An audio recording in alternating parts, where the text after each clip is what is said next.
Elle rouvre ses portes en pleine crise sanitaire. Cette auberge de jeunesse, située dans le 8e arrondissement de Marseille, était vacante depuis le mois de novembre. Du gâchis pour Yes We Camp.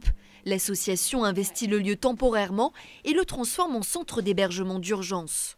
Dans une auberge de jeunesse, il y a des chambres qui sont déjà en état, fonctionnelles. On a une cuisine professionnelle, on a un grand jardin. Donc la qualité du lieu nous a beaucoup plu. Le lieu est très beau, à 200 mètres des plages.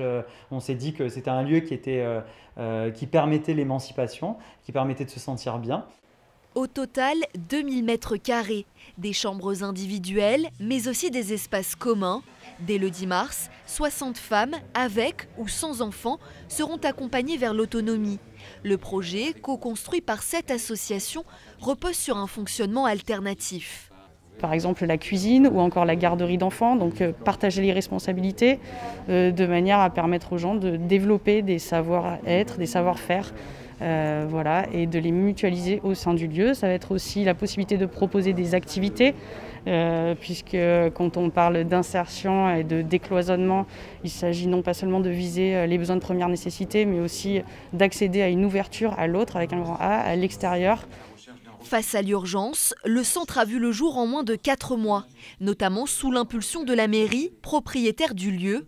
C'est elle qui a pris en charge les travaux de remise en état, elle aussi qui s'acquittera du loyer mensuel, environ 20 000 €. Aujourd'hui, les capacités d'accueil à Marseille sont extrêmement faibles et sont ultra majoritairement réservées aux hommes. C'est pour ça que les projets que met en place la ville, et il y en a d'autres, eux s'adressent plus aux femmes ou aux familles qui sont aujourd'hui dans la peine effectivement pour assurer des mises à l'abri régulières parce qu'il faut 2 places. Une expérimentation de ce type a déjà été menée dans le 3e arrondissement de la cité phocéenne. C'était lors du premier confinement. Un complexe hôtelier privé de ses résidents avait logé une centaine de personnes démunies grâce au concours d'associations.